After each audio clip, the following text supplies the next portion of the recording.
Welcome all to the Town Council public hearing on the budget this Tuesday, March 22nd.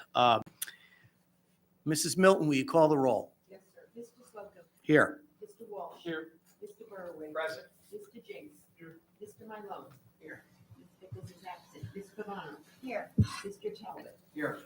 And Mr. Delbert is not here. Okay, but we do have four present. Thank you. We'll all rise for the pledge. I pledge allegiance to the flag of the United States of America and to the republic for which it stands, one nation, under God, indivisible, with liberty and justice for all.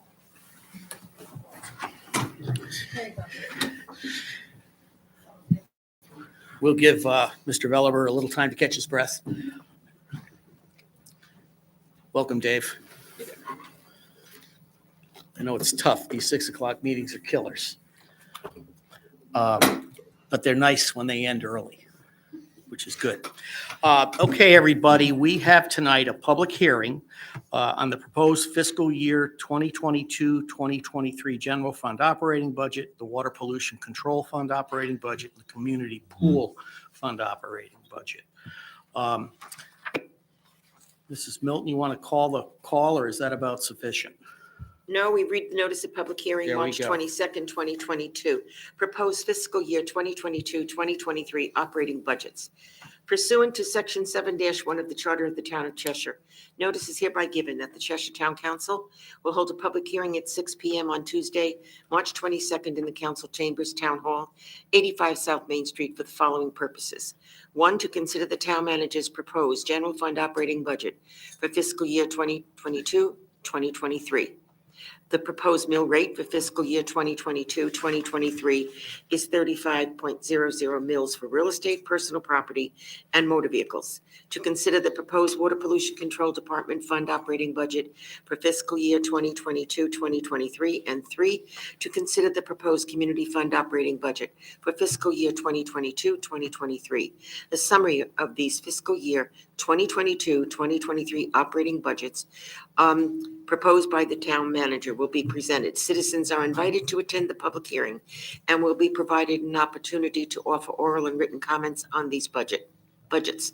These proposed fiscal year 2022-2023 budgets are available for public inspection at the office of the town clerk, in town hall, at the Cheshire Public Library, and on the town website at www.cheshirect.org by Tim Slocum, Cheshire Council Chairman.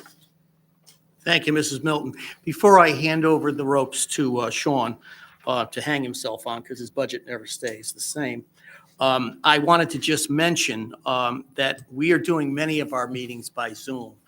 This is a public hearing. This has also been published in the Cheshire Herald, so you can read about what's been proposed by our town manager.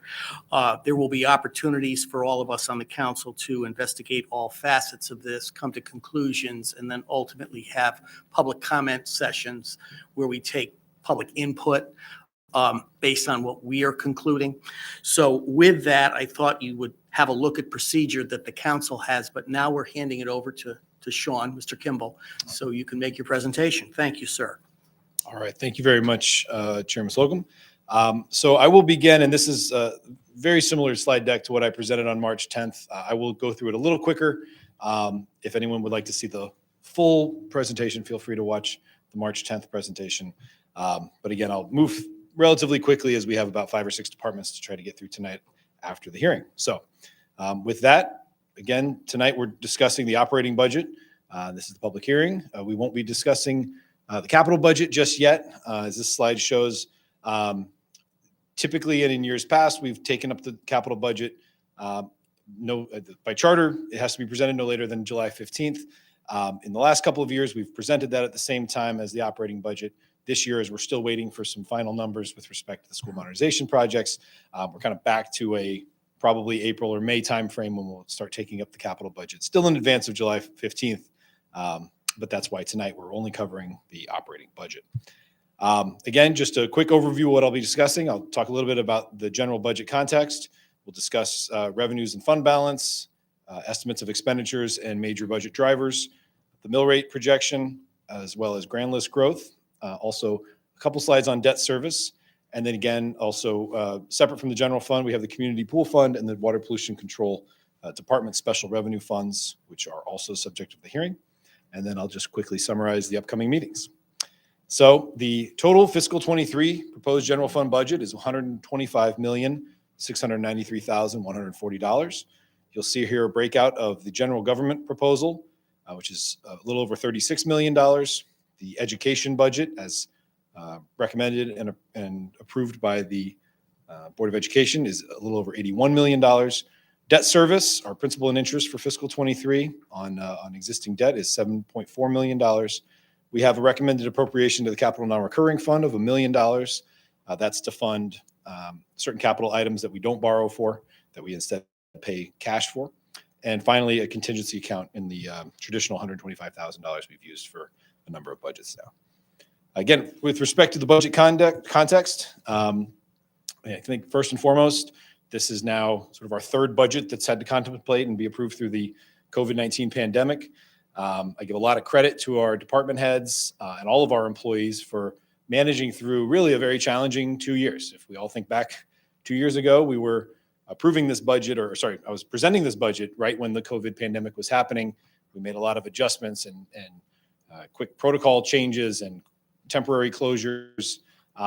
But then really it didn't get much easier after that. We had living with COVID, as we all have, but operating these departments through COVID, again, my hats are off to the department heads and their staff for dealing with really some very challenging months and years and decisions that many of us have never thought we'd have to do. So again, we were able to successfully pass, the council was able to pass a fiscal 21 budget with no mill rate increase. Last year's the fiscal 22 budget, the one we're in right now, had a half a mil increase or 1.51% tax increase. And so as we move forward, again, we're happy to say we're moving fully back into full operations and post-pandemic, hopefully, operations to the extent possible, but obviously with an eye to the ongoing metrics and any other ways of our new life after the pandemic has taken us to where we are now. So moving on to the Board of Education request, again, it's a little bit over $4 million.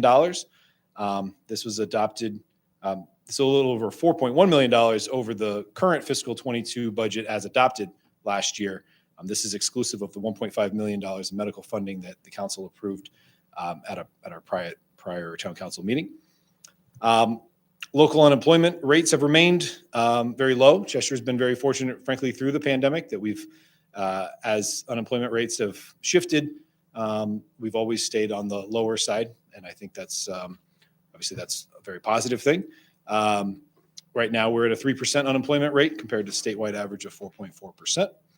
The inflationary economic environment, again, this has been moving very quickly over the last couple of months. A lot of the department budget presentations, you'll see these were prepared in January and February, and even in the last few weeks, we've seen inflationary indicators that are just very volatile right now. So we're watching closely things like gasoline prices, but also supplies and other things. And this will no doubt be a conversation as we talk about the capital budget. All of our union contracts are settled through 2024. The state and governor's budget proposal is roughly flat. It's an increase of about $32,000.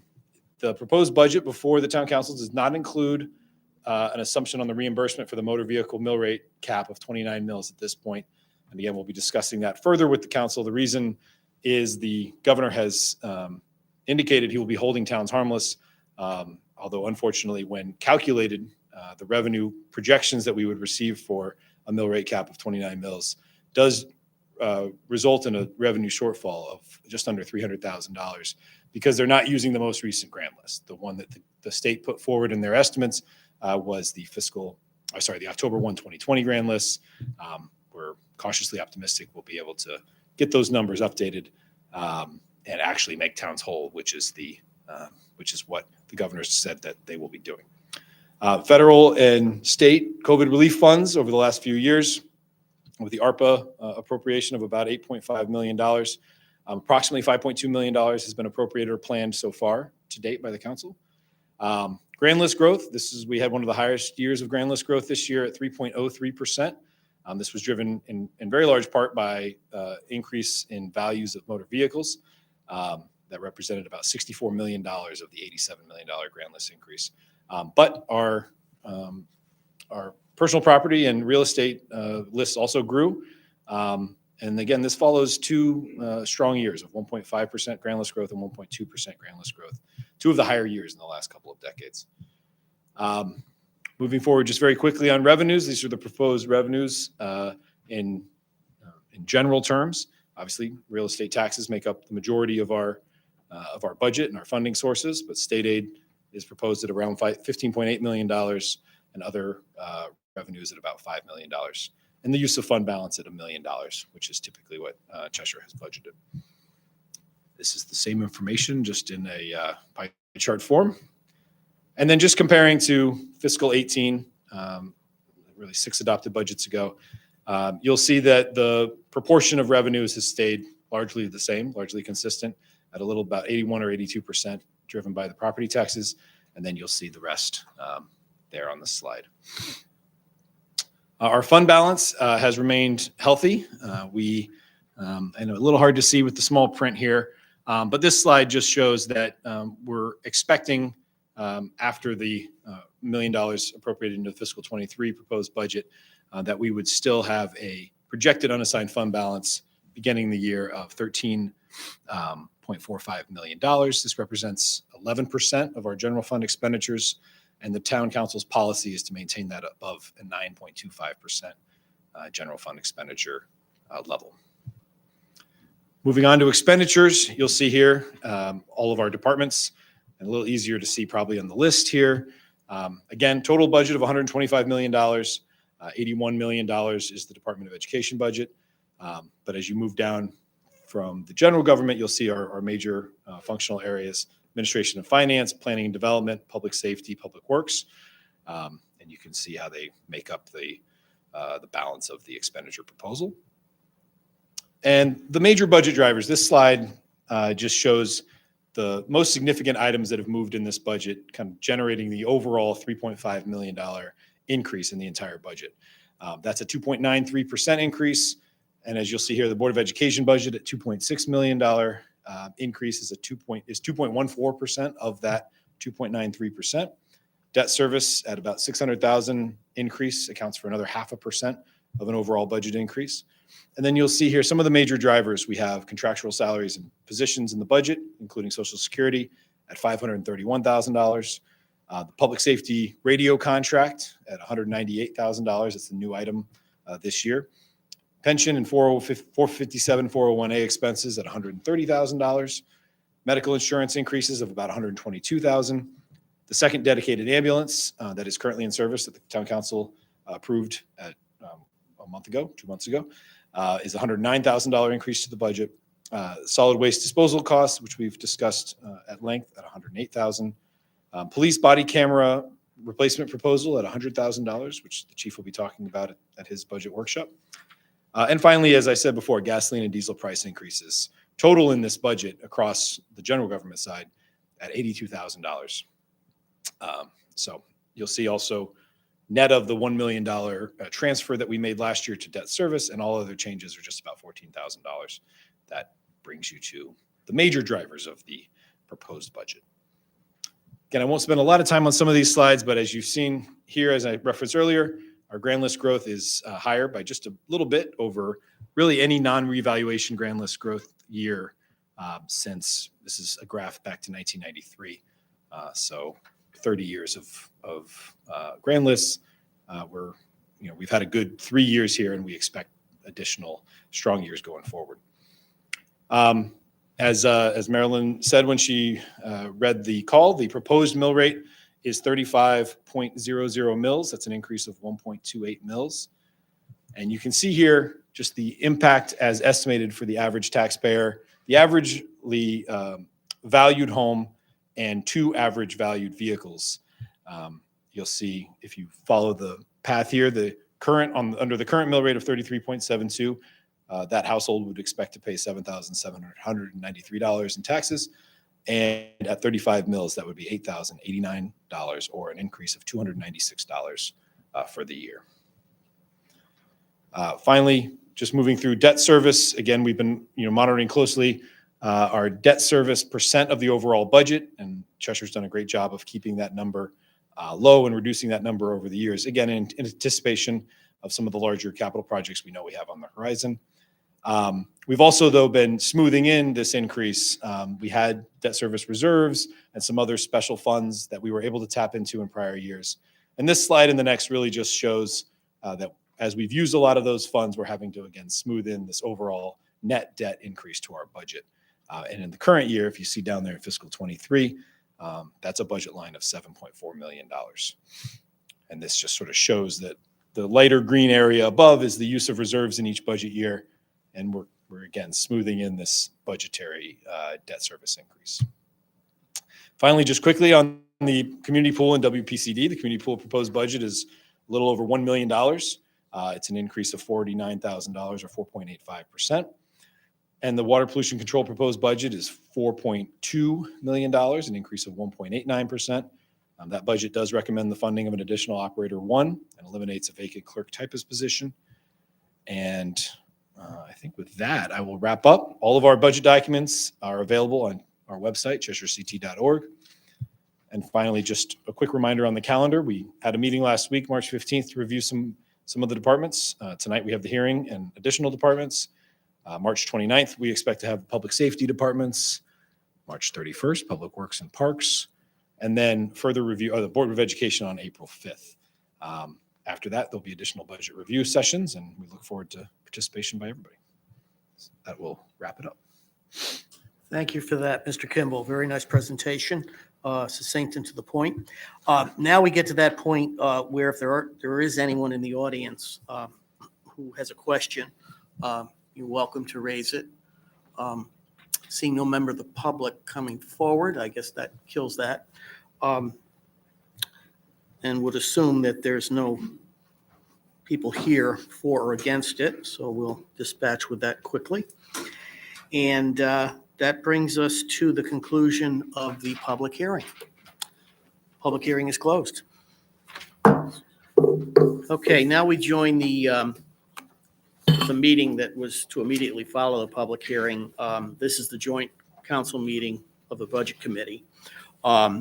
And tonight's roll has been called. We've pledged the flag.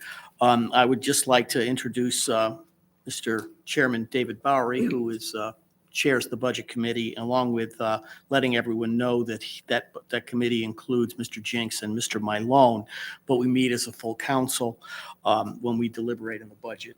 Obviously makes a whole lot of sense. So with that, I would also mention that in audience tonight, we have Beth Crowley of the library, Andrew Martelli and Mike Glidden from the planning department, Laura Brennan from the town clerk's office, and I don't see Joanne, there you are, Joanne. How are you? Joanne Pilarczyk, who's our art place person, and filling in for social services in the absence of their director will be our assistant town manager. So with that, I would like to turn this over to you, Mr. Bowery. Thank you, Chairman Slocum. Appreciate that. And thank you all for attending. It's nice to see such a high attendance because it is a council issue. It isn't just a budget committee, although we meet as that to review. We've had, as the town manager said, 2 review sessions. We're ready for a 3rd one tonight. And we have social services, library, arts place, planning, economic development, town clerk, and registrars on deck for tonight. So with that, I'll hand it over to the town manager to introduce. You want to go in that order? Or? I think with a little bit of, if it's okay with you, we'd like to just reorganize just a little bit. Sure, it would make again, sense. And that's here the whole night. So Yep. this way, some of the others don't have to be. So really, we can Sorry, start. but it's true. Yeah, I mean, we could start with planning and economic development. Those are relatively small, pretty quick Yep. departments, if that's okay with you, and then maybe go into the library. Start with the ones with the biggest savings percentage. Biggest, Okay, right, there you go. All right, so I think we'll start with Mr. Glidden. And I think if we can go to page on your horizontal book, page 59, that's where we'll start the planning department review. And again, now, Mike, do you have your copy here? I do. Okay, good. And again, before, as Mike just gets settled in there, We've already discussed with the council a number of personnel changes in there. I don't think there's a need to go in depth there. And other than that, it's a relatively status quo budget, but I'll let Mike just kind of touch on any other brief things he'd like to highlight and then answer any questions that you might. Okay, certainly. Thank you, Michael. Welcome Thanks, again. Sean. Good evening. Nice seeing everyone again. Becoming a frequent flyer here. Yeah. So Sean hit the nail on the head. You'll see that there's a savings in our budget, about 26.59%. As a result of a reorganization of the department, really you're seeing a savings efficiency in our setup. We're now going to 3 full-time employees. So a lot of the savings you're seeing in my budget is related to salaries and personnel. As for the land use commissions, which are also under my wing, you'll notice that there are increases in their budgets. And a lot of that increase is a result of the lovely state statute that requires that they have to post their legal notices of action still in the newspapers. Unfortunately, we because the commissions have been busy, we're doing by average of what we're spending on legal notices, and statutorily, we have to spend that money. That's why you see those increases in both the Planning and Zoning Commission, Zoning Board of Appeals, and Inland Wetlands Agency. The last budget, we see an increase in the Environment Committee, and that's just because they're back online. They want to get busy. They want to do some things, and they have some activities they would like to fund. So we included those activities in the proposed budget. Other than that, it's, as Sean said, it's pretty status quo. Considering the significant changes and reorganization that are in your budget for the staffing, what doesn't reflect in here, which I think is just as critical, is that you did have another staff person who was housed in your office that now is really to help your office, but help other offices as well. So that's a critical component of continuing this level of services we're offering, but isn't in here. Is that correct? That's correct. And we discussed the general services clerk, kind of a little bit of a floater position, but the home base being in the planning department. Mike and I were just talking about that earlier this afternoon, actually, as we kind of are managing workflow and getting those positions filled.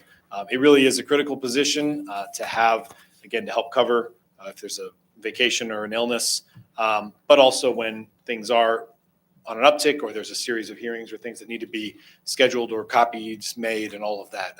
We really do hope that general services position that's now outside of this budget, but really did used to be the position net used to be in this department. And that position is less than the 93,000 in savings. It is. Correct on That's that. correct. What I thought. Okay. Just make sure we don't forget that when we get to that item, because it may not be directly here. All right. I pretty much welcome the new, fresh look at the department. I think it was well run before, but I think you've set it up for success. And with that, I'll just open it up to other members, first of the Budget Committee, then Council, if there are questions. Mr. Malone, Mr. Jenks? No? All right. Other council members? Mr. Slocum? Just one. I know you discussed the Environment Commission. What budget line is that in, or is that on a separate page? Because you said it was a slight increase. It's on page 77, really 78. You'll see. Okay. And again, I can probably speak to this a little bit. So there were some proposed requests. I did see fit to fund about $380, a little about $400,000 worth. Sorry. 400,000, really go a long way. You'll see there in the request for program materials, other, and also a maintenance account of sorts, a $600 request. Again, I think as they're getting their feet under it, they have some ideas and some larger ideas than others. Some included a speaker series and some other things. I didn't quite see fit to funding all of those until we kind of get a better sense for where they're going to be sort of directed to focus their energies. But it is an increase. It looks like a large percent at 45%, but it's a $380 increase over what was really a minimal budget, really just for secretarial services. So they've got some creative ideas that I'm sure they'll be anxious to present to you at some point. Yeah, I mean, speaking for myself, not the full council, but I'm supportive of that. I think they've indicated an interest to go further and not be dispatched with, to be valuable.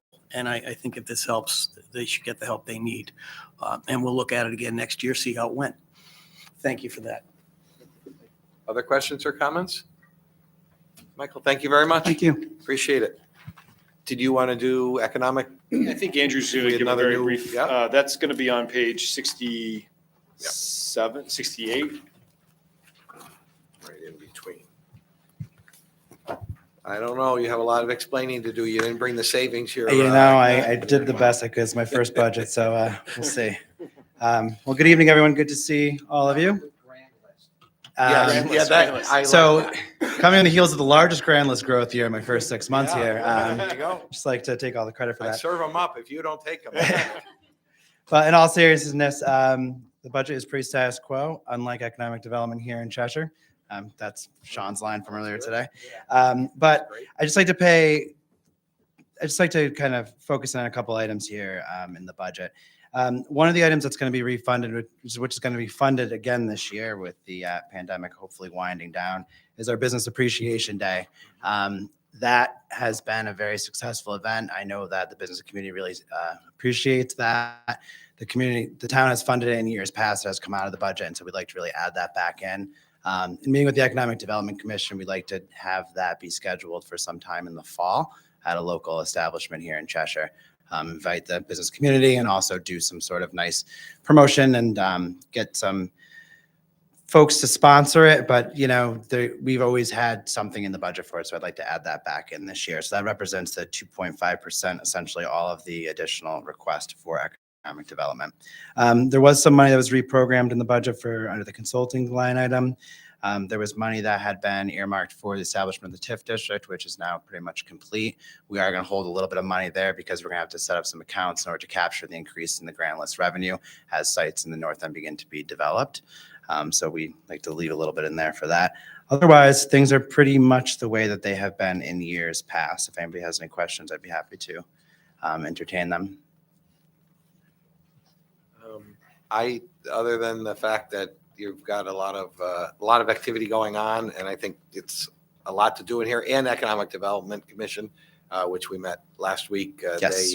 They are in favor of bringing back the business appreciation as well. So I just note that to the other council members. And but I have no other questions. Let's see if Mr. Milone or Mr. Jenks. You do? Sure, Mr. Jenks. Hey, Andrew. Hey. So what do you mean exactly by the consulting fees or the accounts for once we begin development in the north end? I just want to kind of understand that a little bit better. So one of the components of the TIF district is capturing the increase in the assessed value. And so we have to set up a system within the town between the assessor's office, finance. So when assessments in the north end begin to increase, we need to capture that revenue in order for the repayment for the infrastructure improvements as part of our CEA credit enhancement agreement with the developer. We haven't done that before. No one in Connecticut has done that before. And so Stores Associates, which helped guide us through the process for the establishment of the TIF district, we'd like to have them come in and make sure that we do that correctly and help guide us through that process. Those fees are for legal fees, consulting For consulting fees? fees for Okay. Stores Associates, who's been our consultant since the I drafting of the gotcha. TIF Okay. district in 2019. Understand. Thank you. You got it. Thank you. Other council members? Yeah, just a quick question, Mr. Martelli. Do you like your job? Love my job. Great, good. You can't tell. That's Love it, important. love it. Okay, good. What line is that related to? Because I see consultants on a couple of different lines. Could you draw? my attention? 5401. 5401. Towards Okay, the bottom so, of page 69. so that still shows a reduction. It does, but it had been at $5,000. Oh, so it's manager's reduction. It's a reduction year over year, but not a manager's reduction. So we had 5,000 in the budget in fiscal 22. Largely that's because we were doing the actual CEA and moving all of that across the finish line. And I think what Andrew's saying is we'd like to hang on to, rather than cut that all the way to zero, we'd like to hang on to $2,000 to help through that process. That he was Okay, identifying. so I must have missed that piece of it. Yeah. So it's not an increase per se, it's just an adjunct to what we've been doing. Right. Correct. And will probably be a necessary thing over time. Maybe when the next application comes necessary. Right. Absolutely. Yeah, it's actually technically a decrease. It's just not all the way to Right, zero. well, that's what I thought I Yep. saw, and that's why I wanted to get it cleared up in my brain. That's correct. I'd like to understand negatives and positives. Yeah, gotcha. Thank you. Thank you much. Sure. Thank you. Other council questions or comments? All right.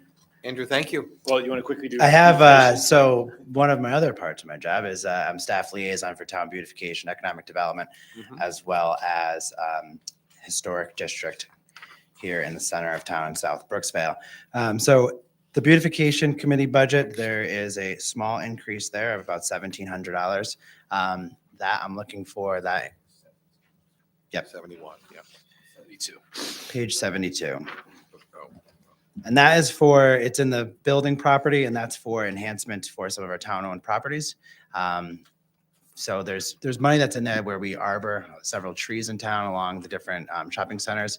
So I'd like to use, asking for a small increase there to enhance some of our public spaces in town, namely the parklets, and then some work here at Town Hall. And you get a really good value for town beautification, I must say. We get a lot of volunteer labor out of our super active beautification committee. Come visit us at the Home and Garden Show at Cheshire High School on April 2nd. We'll be there from 8:30 till 4 o'clock. All right, after that commercial message, are there any questions or comments? They do a great job, and you're the liaison, Jim. So Yeah, I was just going to say that they are a very hardworking group, and a little bit more support I think is warranted given, our our public works is obviously, they're working very hard as well. And some of these smaller things, our committee is kind of better able to manage, I think, or better able to get to than planning and than public works. So certainly supportive of this small increase for them. seeing no other questions, all right. And then Economic Development Commission, did you want to mention that at all? There's not really much. No, they're kind of rolled into my general budget. Yeah, I was just gonna say, I didn't see. And then historic district, there's $100 decrease in that budget there. Okay, historic district, that's the one I forgot. Yeah. That one's on page 80. That's the last. There's no change there. All right. Seeing no other council questions, thank you very much. Thank you.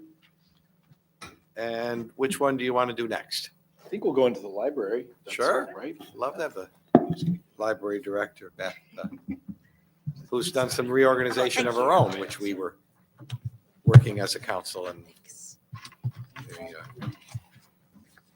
cultural. There we go. Good yeah. evening, everybody. Good evening. Chairman Slocum, Budget Chairman Bowery, and members of the council. It's great to see you in person. I think this is only my second budget workshop in person because the Oh, other two yeah. were in Zoom. So it's nice to be back. Yeah. A lot easier to have to worry about those tech glitches. So my budget starts on page 153 of the horizontal book. Overall, we're showing a 2.71% increase. So I'm going to start with the salaries, which show a 2.66% increase. But I wanted to mention that since fiscal year 16-17, we have decreased our staffing from 33 employees and 25.27 full-time equivalents to the current budget proposal, which has 25 employees and 20.97 full-time equivalents. So I think we're at a good size now for what the size library, the size of the town, and the budget. But I am recommending another change, which I think you had a preview to in the previous town council meeting, and I appreciate your approval of my job descriptions. But to illuminate that a little bit more, I'm proposing eliminating the assistant director position. And the goal with this reorganization is to move some, what I consider to be maybe more top-heavy administrative work into more frontline public service work. So we're going to add 5 hours to the deputy director position, which is currently a 30-hour-a-week position. And then I'm proposing adding a 20-hour, what we call senior library associate, to support the IT marketing department. The assistant director previously oversaw that department. I'm going to take over the administrative oversight of that, but I'm not as savvy on the technical end as the previous assistant director was because she actually had the IT coordinator job before she was promoted. So this person, along with supporting the IT department, will also be scheduled to work the front desk, shelving, shelf reading, any of the other types of tasks that the frontline public service people do, as well as working evenings, the weekend rotations, the Saturday rotations. So it'll give us a little bit more flexibility with that kind of service. And this plan saves approximately $10,000. So if we were to keep what we currently have, if I was to rehire an assistant director at the starting rate and keep the deputy director at her current hours, it would be about $138,000 versus $128,000 for this plan.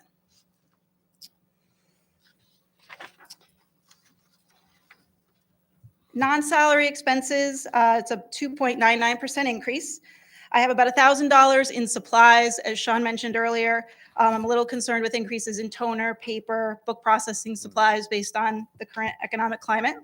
But the biggest increase is $10,000 back into my books and materials budget. Since I've been here, we've lost $38,000 in that line. And it's time to bring some of that money back, particularly in light of the economic climate. We're seeing paper prices go up. We're seeing supply chain issues that are really affecting the publishing industry. So I am concerned that we may end up seeing some of those prices pushed back to libraries. And our ebook use is up 42% since 2019. So the problem there is that these items cost an average between $45 and $70. On average, libraries pay 6 times what the average consumer pays for an ebook. And our print book is about $12 to $17. So in order to keep up with the demand for ebooks, we'll put a little bit more money towards that. I've moved funds from the 206 advertising to 209 personnel, and that's mainly because most of our advertising is job advertisement, so that's just a little shifting around if those numbers look weird. I've reduced the 207 line for printing by 50%. We handle most of that in-house now. We don't send a lot of stuff out to be printed. And then there's a $3,000 decrease in line 406 due to reduced fees for our consortium membership that we're part of. So I just want to give you a little bit of the statistics of what we've been doing. All of our performance measures are on page 68 and 69 of the vertical book. But to highlight a couple of things, 47% of residents have a library card, and the state median for towns of a similar size is 33%. We had 56,017 visits to the library. This is for fiscal year 21, ending 21, so it's a full year of stats, which is 1.9 visits per capita, and the state median for towns of similar size is 1.1. So our library is well used. Our materials were borrowed 253,255 times, or 8.82 borrows per capita. And again, the state median is 5.29. So we're well above the state median for people borrowing materials. Circulation is bouncing back to pre-pandemic times. 2019, we had 388,531 borrows of materials in all formats, and I'm projecting we'll be at about 308,000 by the end of this fiscal year. So our borrowing is coming back. And other stats are starting to gain. Study rooms, program attendance, computer use. We expect that to continue as long as the pandemic metrics stay moving to the positive. And our library visits have seen a 61% increase in this for February of this year versus February of last year. So people are starting to come back. We're starting to offer a lot more programs, particularly next month. So we should see that move up as well. A couple of our accomplishments. We had 458 visits to Homebound patrons, delivering 1,161 items so far this year. And we currently have 33 participants in the program, and we're projected to make over 900 visits by the end of the year. This summer, we saw a 48% increase in summer reading participation of all ages over 2019, with 676 participants. We had a great time coordinating with Parks and Rec to hold outdoor programs for all ages. We had story times, we had concerts, we had movies in Bartlett and Mixville Parks, and those brought in a total of 764 attendees. We used $20,000 in American Rescue Plan funds to expand our Wi-Fi outside the library finally, which is a goal we've had for a while. We used the money to add 2 solar charging, device charging podiums and 2 new benches. So people can sit outside, they can charge their phone, and they can access the Wi-Fi. And I heard anecdotally that you can actually access it most of the way down Horton Avenue. So you can test it out. We distributed over 2,195 masks when the town was doing that, and 200 sunflower seed packets. And the reason I bring that up is because it shows how accessible the library is to folks. We're open 6 days a week, 11.5 hours Monday through Thursday, and 62 hours total. So we're a place that people can come to easily, they can park, and they can come all different types of day, all different days of the week. And we have maintained our full operating hours since July 1st, 2021, even during the Omicron spike. So just quickly, I wanted to read one quick little story that a staff member relayed to me. She said, one of our virtual story time patrons, so that's a little boy or girl, I'm not sure, came in today and was staring me down. Oh, it is a little boy. His mom explained to him that I'm the person on the screen when we have story time. She was so thankful of this service that we provide, and she said, we saved her during a time when she was struggling with a newborn and older siblings at home every day. And in addition to that, I have a handout for you.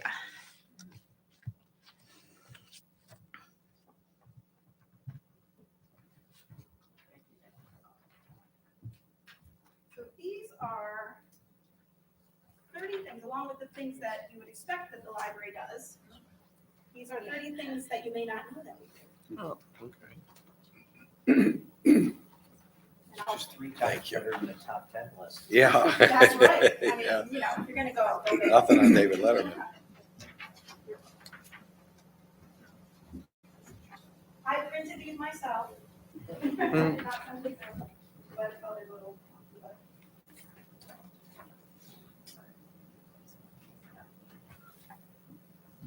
So these are different things that we offer, and I categorize them into different categories of how I think they help people. So early literacy, we have lit kits, books, activities. We have launch pads, which are iPads that are non-internet connected that have learning games for children. We loan mobile hotspots, so you can have 2 weeks of free internet if you want to go on vacation and you don't want to pay for that, or if you need that in your house. We have a high-speed document scanner, mobile printing, and this isn't the sexiest one, but it's probably one of the heaviest used ones. We have, I think, the only public fax machine in town and a high-speed copier. And I've seen that question on the forum quite a bit. Where can you get copies made? Where can you get a fax machine, fax something? We have our investment tools, consumer reports online, tax forms. We're also one of the only places you can get those anymore. Some reader services, book club kits, our Matchbook online readers advisory, something we started during the pandemic. People can fill out a form. I don't know what else to read. This is what I like. This is what I don't like. We do that for all ages, and people have loved that. So we're going to continue that post-pandemic. Local and historical digital newspapers, including the Cheshire Herald and the historical New York Times. And as part of the consortium, we have seamless access to the holdings of 30 libraries. We have access actually to all the libraries in the state, but that's the libraries in our consortium that we can quickly get you materials from if we don't have it available right away. Museum passes that offer free and discounted rates. We do outreach to Beachport, Senior Center, mostly one-on-one tech help, but we also reach out to the preschools and do story times. When we haven't done it since COVID, but we will be getting back to that. Art exhibits, local author collection, and coming soon, we are going to be loaning in-house laptops for the study rooms. That's the $1,000 grant that we got from the Meriden Cheshire Southington Cable Advisory Committee. So that when people use our study rooms and they need to do Zoom calls or Zoom interviews or classes, they can just borrow one of our laptops if they don't have their own. We're getting a music and video editing station. And this one I'm really excited about. Digital conversion suite for slides and videotapes. So all those VHS tapes, or the cassette tapes you had from the 90s, the camcorders, or any slides, you bring them to the library and you can convert them to digital files. So we're working on that right now. And then finally, I wanted to mention on the back of this. So when you all are making a decision about how to spend taxpayer money, what you're really doing is deciding what to invest their money in. And I take that responsibility as the person being invested in very seriously. So I want to make sure that I'm like the fund manager, I'm giving you back the best value for that money. So when we shut down, people had to now buy books and music and videos. And we heard about it on the forum just a little bit too. People got tired of it. So in fiscal year 21, you can see the number of times all of these items were borrowed. Our town's investment for that year was $180,000. But if each of those borrows was a purchase, if we had stayed closed forever, and each of those borrows was a purchase, the value is $3,639,331, which is a 1,921% return on investment. So even if it's not that people are struggling financially, what we offer in return for their tax investment is that we give them opportunity to use that money somewhere else, perhaps, because they don't have to buy these things that are life enhancing and make life more fun. And I just wanted to end with this little quote. we have a online suggestion form, and this came from a young patron who filled it out herself, so the spelling and the exclamation points are hers. I love that the librarians are so sweet when I ask too many times for help to find out where a book is. This library is so sweet and town friendly. And my brother is so happy there's a library, he almost checked out the whole library. And that's where I will leave my budget presentation. I'm happy to answer any questions. Thank you. It's always amazes me how much you're able to reach such a variety of people in town. And I may not be the biggest user of the library, but I very much respect what you offer to people and how you do it and what you're able to do it with the resources that you have or don't have. I think it's just far reaching. And this is one of the local government, one of the levels that you cannot get with state or federal government. This is us grouping together as the closest level of government to the people that we can support, helping each other in this way. So I don't have questions. I mean, I look at this and, you know, I don't know what I would reduce, if anything, but I wouldn't want to have to do anything. But I do have a question because this concerns me a little bit. Some of the librarians were spending their time during the pandemic outreach to seniors. Mm-hmm. What's happened to that now? As we're fast getting out of COVID, you folks are getting busier and busier than ever. Are we finding that the seniors that you folks were in contact with are getting back now out into life and into the community as well? So we helped us with the seniors in a couple of ways. When we were in total lockdown, when our staff was working remotely, our library clerks were helping the senior center make the calls, the wellness calls. So we did that. Yeah. What we have continued to do and started almost immediately once we returned to the building was our Homebound Service, which, like I said, we have about 33 participants in that. So that's more where we focus our energy with helping the seniors. We still have some seniors who don't want to come out. And I will say that Homebound is not just for the elderly. It could be any situation that keeps someone from being able to leave their house. And they just sign up with us, and we have a staff member that does that. We're hoping to be able to get back to partnering with the senior center at the senior center to bring our tech experts over there. That is another job that the 20-hour-a-week position that I'd like to add would be helping with, is the one-on-one tech help at the senior center. And I know both they and Beachport have been asking when we'll be starting that again. So that's the kind of outreach we'll continue to do. Did that answer your question? It did in a way.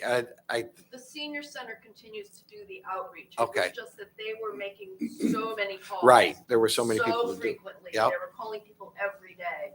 And we've gone back to the normal call levels. The senior center is still making those Very wellness good. calls. All right. Thank you. I have no other questions of Mr. Jenks or Mr. Malone. I just wanted to make one comment. This is the first time on the council for me, and of all the areas, this is probably what I knew least about. The presentation was very thorough, but your enthusiasm was really exciting. Like you, I've been in the library in a long time. I will get back to the library soon because I want to Yay. get back there. So thank you very much. Happy to have you back. Jim, Mr. Jenks. Thank you, Mr. Chairman. Yeah, great presentation. Thank you for that. Can you take us through a little bit? You were talking about the personnel and staff changes a little bit, and the technology position you're talking about. I wasn't following along when you mentioned that first time, and you moved through it a little quickly. So if you wouldn't mind going through that one more time. that'd be Sure, great. absolutely. So when I came here, the library has my position and then a deputy director and assistant director position. For a library our size, that's a little top heavy to me. Usually it's a library director and either an assistant director or a deputy director, whatever the title might be. After the pandemic, or in the middle of the pandemic, my assistant director resigned her position. So towards the end of, I think, last spring. So I had talked to Sean and asked if I could have a 6-month hiatus from hiring so that I could make sure that I truly didn't need that position to support the administrative work of the library. And I discovered by December that I didn't. So what I decided to do instead was to eliminate that position entirely, permanently. The deputy director position is 30 hours a week, but I'd really like it to be 35 so that they can be there the same amount of time that I'm there. So taking some of that money and then creating this assistant position for the IT marketing department, which is our IT technology coordinator, who currently works for us, and someone who does the website, social media, all of that. So I feel capable of having them report directly to me. They used to report to the assistant director. Now, the assistant director that was there who resigned had been the IT coordinator. So she had the technical background to back up the new IT coordinator if he was on vacation or wasn't in. I don't have that level of technical expertise. So that's why I want to bring in, I don't think that needs to be an administrative level paid position. I think it can be a 20-hour a week, help out as needed while the IT technology coordinator is there, maybe do some of the more mundane tasks of that job, but also be there when he's on vacation. And then I think there'll be enough time left in that person's job to be able to also have them on the front lines. The IT technology coordinator and the person who does the social media also work the desks as well. So they do double duty. You're welcome. Other questions or comments? Mr. Walsh? Thank you, Beth. And I agree with my colleagues there. That was a very good presentation, and I want to applaud you for finding ways to save money. I think for several years that I've been on this council, we've always been looking at the library and saying, wow, they have a lot of staff. They have a lot. We think of places that we can cut, and you found them, and I think all of us appreciate that. The taxpayers appreciate that as well. Unlike the rest of them, I'm not a frequent flyer to the library like I was when my kids were younger, but I will say one thing: the online services that you offer are great. I have used them. Thank you. They have Ancestry.com for those of you. It's free subscription. So if you ever want to look up your roots, it's a great thing to do. That will save you a lot of money. But I think what you're doing is a tremendous job there, and I don't see any issues with what you're asking for. Thank you. Thank you. I had said Mr. Talbot and then Ms. Bavano, because you had the question. Thank you, Mr. Chair. Beth, thank you. In your coming soon department, Mhm. two items that struck me from a professional standpoint, the editing area and then the digital conversion. Do you envision that as the kind of the same thing? Is it one computer system and will there be a sign up for it? How are you going to handle that? Sure. So we're still developing some of the logistics, but what we have talked about is I believe it's going to be one computer, like a PC monitor, and then that we'll be able to plug different devices into it. So I think the software for the music and video editing, and it's not going to be music and video creation. You'll have to Right. come with your, video on your phone that you want to turn into, a nice video for, wedding or anniversary party, but you'll be able to edit it on the software, which most people, they do that once or twice. They're not going to spend the money to buy the software. Same thing with the music. You've recorded a song or something, you bring that on your phone or on a flash drive, and you'll be able to plug that into the machine and then use the software. The digital conversion suite is actually more hardware pieces. And we've had, so I don't know if it's really fun, but trying to find the things that can convert some of what my IT technology coordinator keeps telling me is like these really old 90s things. So, but for the VHS tapes, we'll have a VCR, and then I guess that plugs in and somehow the software does its magic. I don't really understand how it all works, but it'll be a station that will have staff. And again, the 20-hour position, the IT coordinator, and also the reference staff will be trained on how to help patrons use that. Patrons will be able to sign up. When we reopened our study rooms, which are also getting a lot of use, we opened them in end of December, we created an online form so people could sign up online and reserve their time. We anticipate doing the same thing for this. And then people will be able to reserve their time, come in, and then just sit down. And they may need a little training, but if we feel they're good to go, they can use it on their own. Excellent. Thank you. You're welcome. So bring your boxes of slides. Ms. Bavano? Thank you. I do have a library card, and I love the library, and I think you do a wonderful job of reaching people of all ages, and I want to compliment you on that. Thank you. But I just have a question. I was at your book sale, which seemed to be very successful. I just wonder, do you use that money to buy more books, or where does that money go? That's a great question. So the Friends of the Cheshire Library run that book sale every year. And every year they give us about $60,000 in funds. Primarily, most of that, about $40,000, goes into the programming. So all of the programs that we do that we pay for does not come out of the town operating budget. It comes out of the money from the Friends. They've also been generous with paying for national professional development. I have 3 staff members at the Public Library Association conference this week out in Portland. And the things that I feel are a little off budget or maybe too much to expect the taxpayers to fund, we use their money kind of for those special projects. They're buying a new art hanging system for the community room, as well as some folding tables that are going to be much safer, more ergonomically easier for our staff to set up themselves. Thank you very much. You're welcome. Mr. Developer, and then, sorry, I'd already, yeah. Thank you very much, and I'll echo the sentiments that great presentation, and I know my wife and kids use the library a lot more than I do, although I did renew my library card, so that Thank was a start. I'm at least ready to go. But my question to you, this goes back to what you talked about, the difference between physical print and more electronic ebooks, those types of things, and I know you talked a little bit about it, but how are you seeing those play out? And from your budgeting standpoint, how are you sort of allocating those funds between print and ebooks? And I know you said you've seen an increase in the ebook population, or what you see people requesting, those types of things. And so are you seeing an increase in how much of that budget needs to go towards ebooks? It's a tough call to make because, print borrowing is still the leading, or physical material borrowing is still the leading thing that people are doing. And it really makes it's tough economic sense to spend a lot of money on ebooks. The other issue with ebooks is they expire after either 26 weeks or a certain amount of time, a certain number of circulations, and then you have to rebuy them. I will tell you that right now there's a Senate Bill 131 that Senator Huang from Fairfield is proposing to help create legislation similar to other states that would regulate this pricing to libraries better, but that could be a 5 or 6 year process going through the legislation. But we're very hopeful, and we'll all be advocating for that stridently.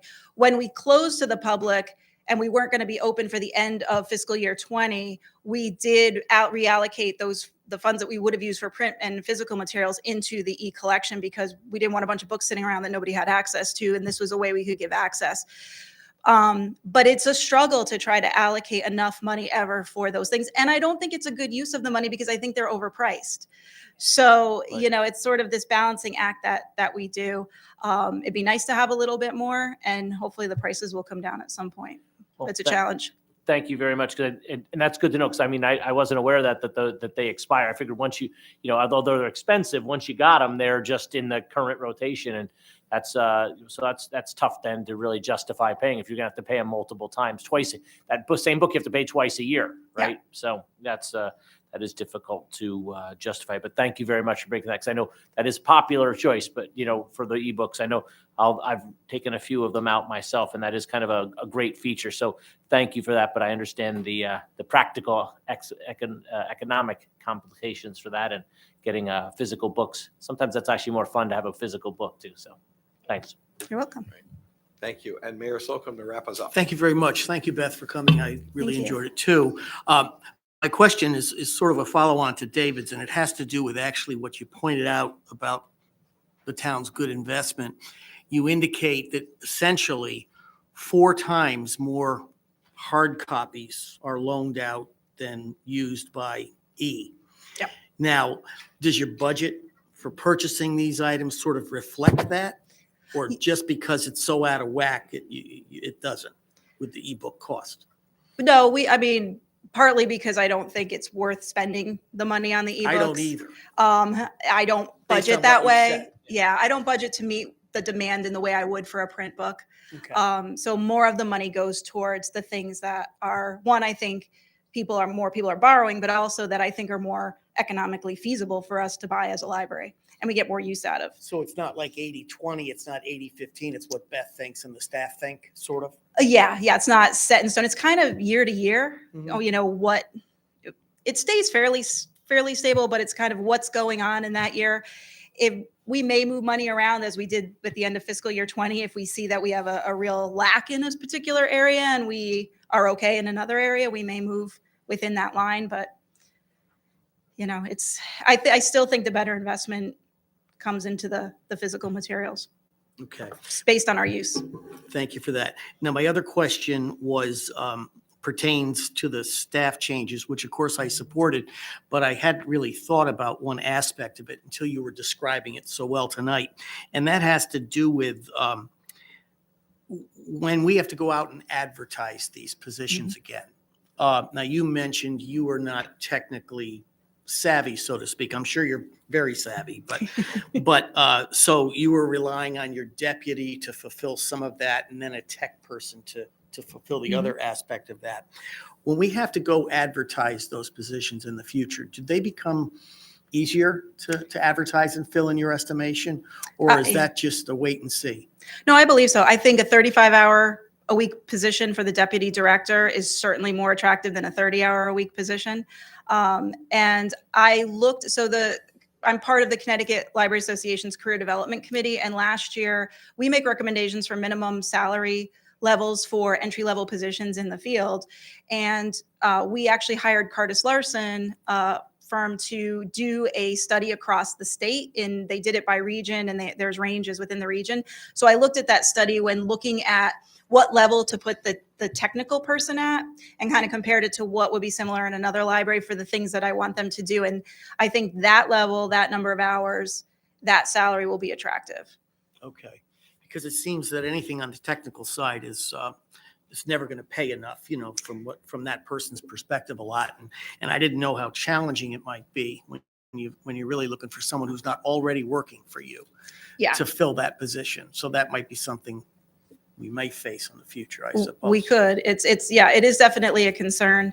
That's why I didn't have it as an LTA. It's an SLA, which is a senior library associate. So it's a little bit higher than our clerk position, just so it would garner the salary that I think for someone who has those technical skills would expect. Right. And then there's another little nitpicky piece. I presume anyone working in a library, regardless of what they do, really is a person that wants to work in a library. So it's probably a specific pool of people anyway. So that might speak well for the future. It could, yeah. I mean, I would hope so. I hope they recognize the environment, but I will say that our IT technology coordinator who we have now, Jared, we got him from the Apple Genius Bar, and he's been phenomenal. So that was a hire from outside of the industry that really worked out well. And he's acclimating to all of us in our library now. He does. Thank you, Beth. Thank you. Thank you, Mr. Chairman. Yeah, thank you. Any other questions or comments? All right. Beth, thank you very much. Thank you. Appreciate I it. appreciate the time. Yeah. And I think probably to Art's place, if we could. sure, Joanne.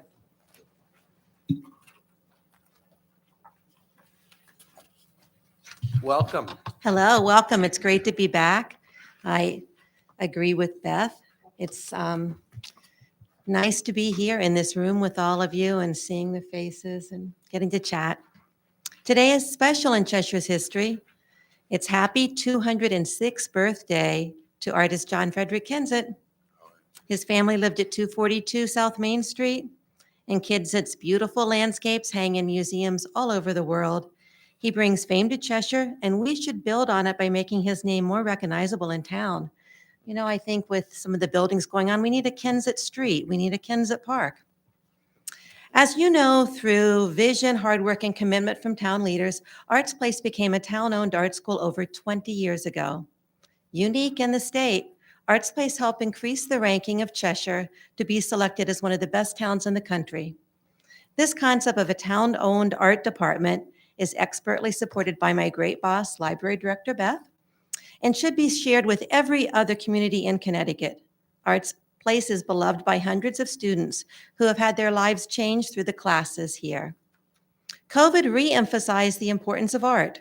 While we all know the arts matter, whether through the lure of museums or through purchasing a painting to hang in your own living room, it is only in taking an actual art class that one realizes the arts don't only enrich lives, they make life worthwhile. When the pandemic struck in March of 2020, Arts Place, along with every other town department, closed its doors and programs ended.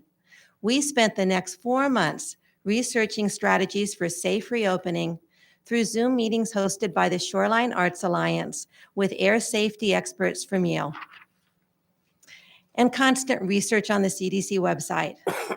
Following their advice, air sanitizer units were purchased using COVID funds. Every space in Arts Place was reset for distance and safety, and some classes were videotaped for future programs. When Maura Esposito visited Arts Place prior to our reopening, she said she did not even have one recommendation to improve what we had done. While other facilities remained closed to customers, Arts Place reopened in September of 2020, offering our adult classes in one large classroom with contact tracing and lengthy cleaning protocols accomplished by all staff members. Children's classes began again in June of 2021. Arts Place is now operated safely and continually through 1.5 years of COVID. Students remarked that Arts Place was the only place they felt safe outside of their homes. No virus spread has occurred in the 18 months of continual daily operation with over hundreds of students.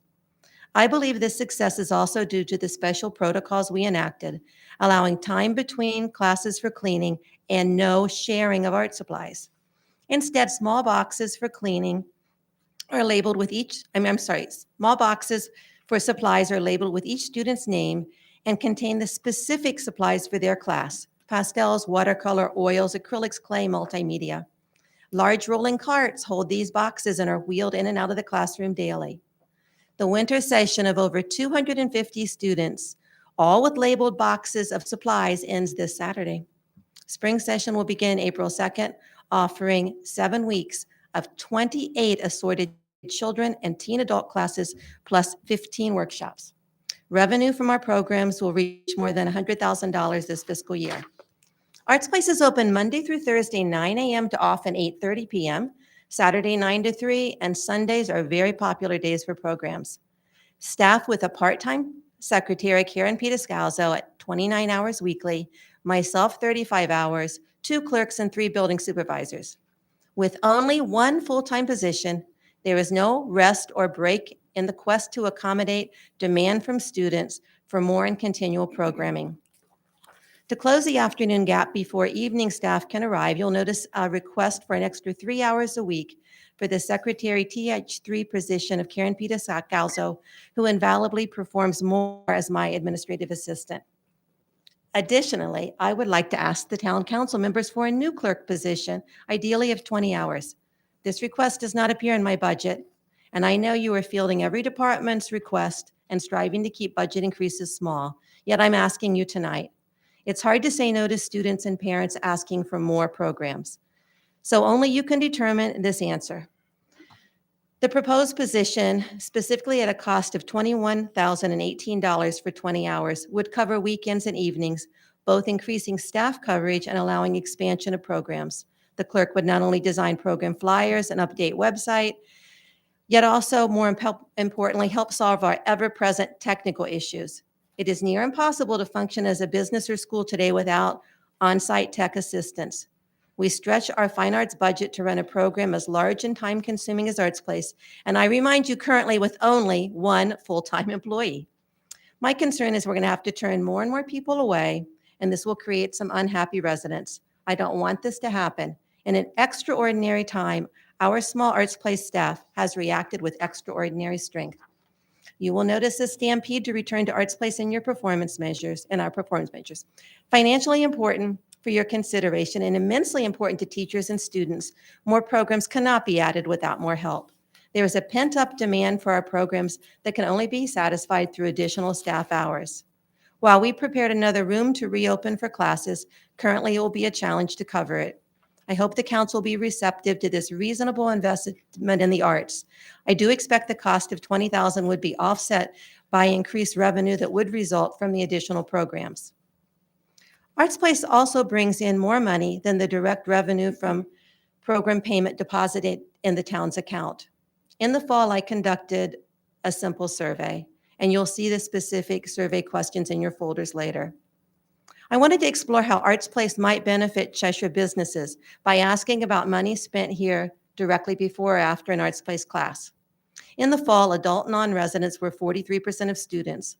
With results from a third of these, I learned that the average non-resident spends $35.64 weekly at Cheshire retail businesses, grocery, clothing, gift, consignment, hair, nail, pharmacy, and garden stores, $15 on dining and or takeout, and $12 $5.25 on gas, which was cheap. In multiplying these figures by non-resident visits, the total expenditures spent in Cheshire from September 11th, 2021 to March 17th, 2022 was $185,598. Because Arts Place exists, we are supporting town businesses. Naturally, Cheshire residents are spending more in town as they travel to and from Arts Place. Arts Place is keeping those monies local. If residents had to travel to comparable art schools in Guilford, New Haven, or West Hartford, we would likely use a portion of almost $500,000, $558,527, that residents report spending before or after traveling to Arts Place. I forgot to poll the parents of children's classes, and again, with a 40% proportion of non-residents, parents often shop while their children attend our classes. I plan to distribute the survey again in an upcoming session to confirm my results. I was very surprised to see the Arts Place backyard in December with all the brush and trees removed that had blocked the Public Works facility. Granted, they weren't in great shape. However, the removal has created a need for a high wooden fence along the entire perimeter between our backyard and Public Works. You must prevent this assortment of new concrete blocks from becoming an attractive nuisance for children attending our summer children's art camps. I had originally placed the need for a fence in the fine arts budget, which Sean wisely removed as this is a safety issue and should be covered by Public Works or another appropriate fund. And I need it as soon as possible, please. I'm requesting a wooden fence so it can be painted with a lovely mural that might beautify our not so pretty backyard. Student quotes. I am so impressed by your COVID setup of having an entire table to myself and all the materials organized. I would take another class even with this more contagious Delta COVID. Thank you for all you do and your constant improvements in making these art classes top rate. There are many others, but this one is important. Classes have helped with my mental health and emotional wellness by interacting with others. I know I feel my blood pressure lower when I walk through the classes and I see the bliss and contentment on students' faces. It's worth all the work, and I thank you all as you deliberate budgets. Much is better here simply because Arts Place exists. I invite the town council to have a meeting at Arts Place as soon as possible. We'll start with a quick tour and then give you a short art experience prior to the meeting. You need not only to see what happens here, but to also experience the teaching from our professional fine art staff. Our students don't arrive feeling like an artist or with the necessary skills. What Arts Place teachers do is to let them leave as an artist. The arts are essential to any national life, Winston Churchill said 84 years ago, and I agree. We look forward to hosting you at Arts Place. Thank you, and I'm going to give you some packets now so you can see what I was talking about. And I look forward to any questions. Thank you.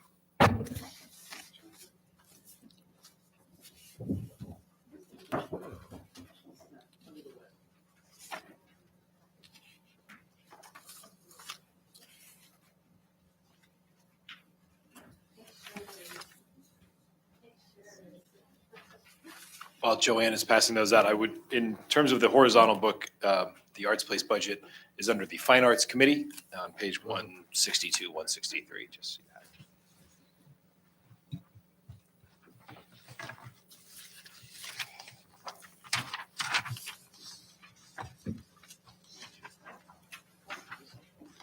Stained glass. Interesting. The room with the people, this is our upstairs room. This has been operating continually. The room, this is room 3 downstairs. This is what we open to accommodate the children. We now have adult classes upstairs and downstairs.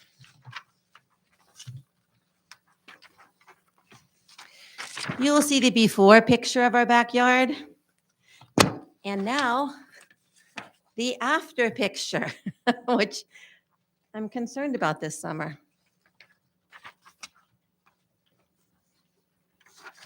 You'll see a sampling of some of our programs on the flyers, as well as the questions I ask on the Arts Place survey. I think we essentially pay for ourselves with all of this, right? from the survey and what we bring in for the revenue.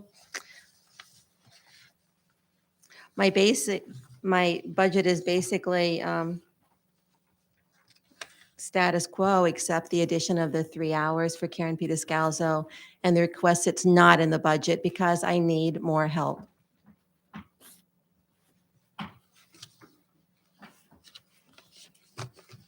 Thank you very much. It is also like the library in many ways, a wonderful asset of the community. I remember when we started the program and got the commission going way back when, and Yes. it was great. And then the building became available and worked out perfect. And you were over at the firehouse, I think. That's right. Yeah, it was the old firehouse. We had over 200 students when we moved, and we had 2 parking places. And I thank Arnett for finding us the former VFW building as our home. Yeah. So No. I think it's wonderful. I think we certainly can talk with the town manager about the revenue offset of if you believe there's a revenue offset for the additional hours, that may make sense. And so that's something that we'll definitely talk about as we do our budget deliberations. That would be helpful. I am curious. I did not realize that 40% of the participants were from out of town. Do the programs, the actual programs, do they pay for themselves? The 100,000 in revenue, is that covering the programs themselves? I think so. I think it covers. Yeah. Okay. So if you charge for a class on average, it's what the instructor We costs make for that money. class and the supplies. Yes, we Okay. make money. Okay. And one of the silver linings of COVID was everybody was home cleaning, and we had to change one room into a room just to sort donations. Right. We were given thousands of dollars of worth of Wow. art supplies. And Okay. as you know, we provide all supplies for every class. Yeah. And our classes are about $10.42 an hour with all supplies included. Yeah. And that's why people come from far away and why other towns would love to have this Mm. in their town.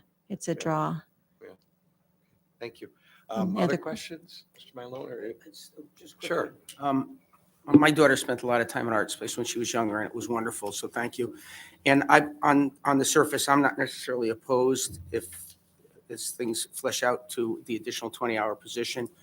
I do want to understand what is going on behind the building and what we're going to do to resolve it, because if Me it's time too. sensitive, if it's a safety issue from children being back there, I guess we need it, and I haven't heard anything else about that. Is that something that will go through the Public Works Department, Sean, and that we'll get that resolved that way? Because I don't see it in the budget or anything. I just Yeah, don't that's the know. plan. I think we're looking to see what the current year budget might be able to accommodate in terms of what the pricing might be. I haven't seen the pricing for what a fence there might be. And again, I think George could probably speak more to the need to take down some of the, I believe there was a tree that was failing or had to be taken out, and also the fence or something. But again, in terms of going forward, what the cost is, I just don't have it yet, but I think we'll have that soon and may have a proposal to do that. And that work. won't be in this budget. That'll be covered somewhere I else. think it would just depend on when it's, yeah, I mean, based on the time sensitivity that, we're hearing, I think it might have to happen sooner than later. So I don't think it would be waiting for this budget. We'll have to look and see what we have in the existing public properties budget and or a capital account if that's possible. Thank you. Mr. Jenks? Thank you, David.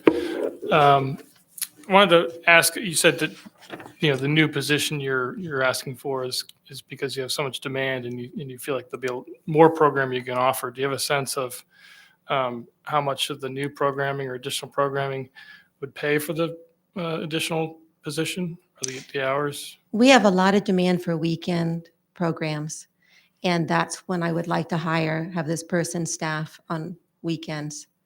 Then they would be able to handle registrations and flyers, but also be the building supervisor for classes. My building supervisors, many of them have full-time jobs, so they can only work in the evenings, and they don't want to work every single weekend. I could fill Arts Place every Sunday. Workshops are very popular, and I need to have classes during the day for many of our students who don't want to drive in the evening. And then I have the other working contingent that are very disappointed that I don't have evening and weekend classes continually.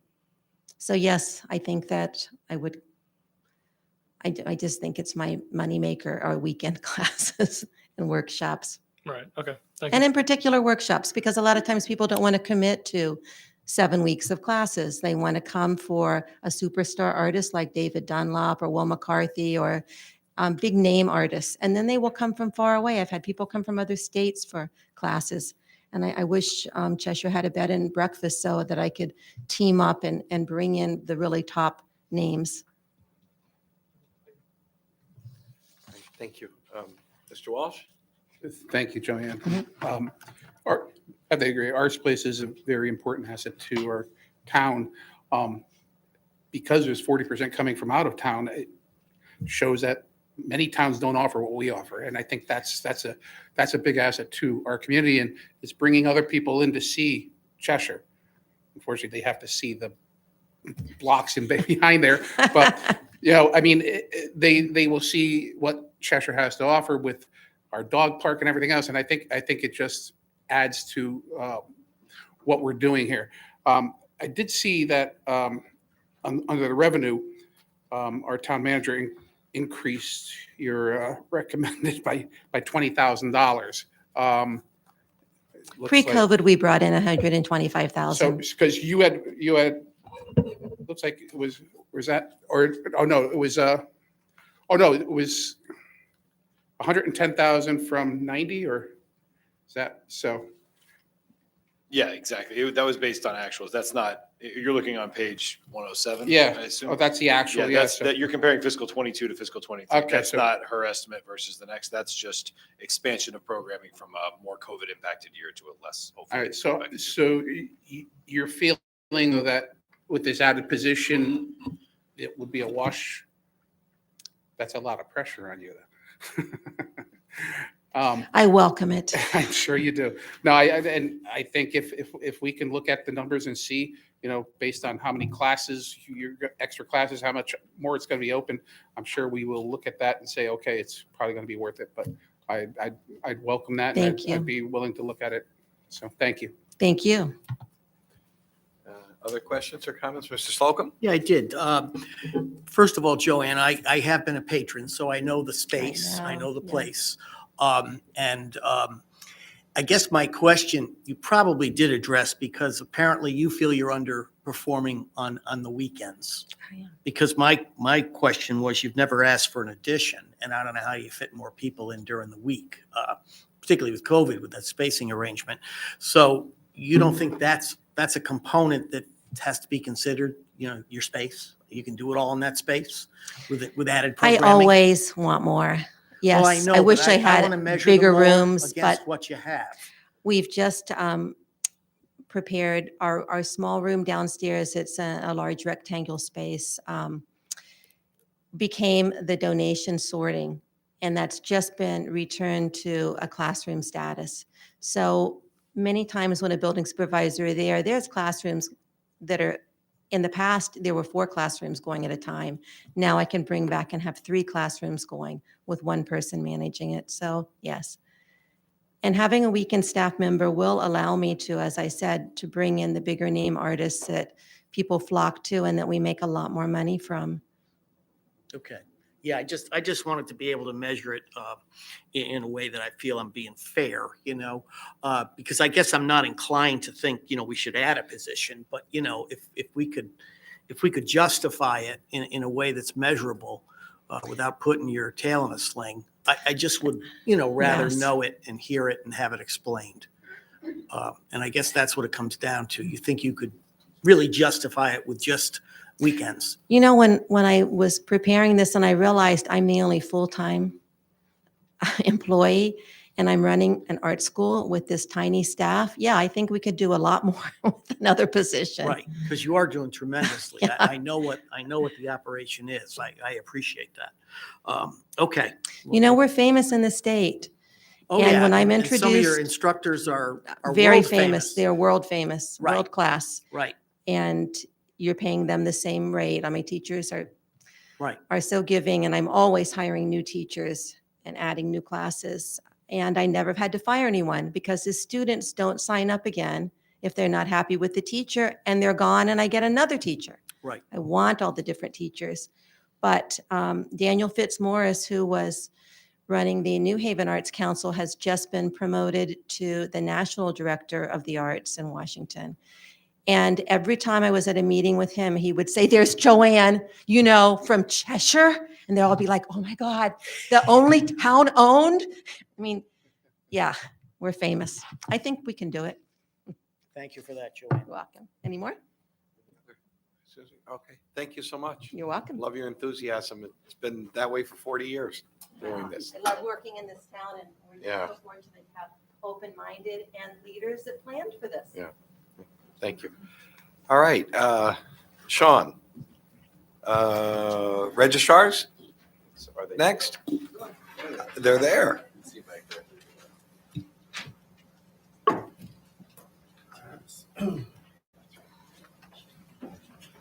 Good evening, folks. Hi there.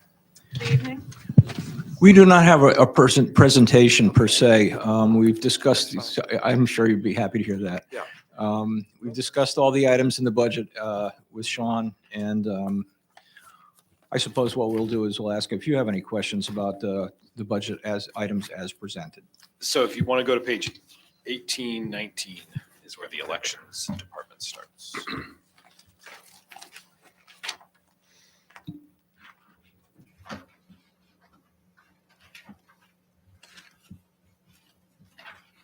So it looks like your anticipation of statewide elections usually mean primaries, and that's the Yes. main difference for the cost of the staffing, is my guess.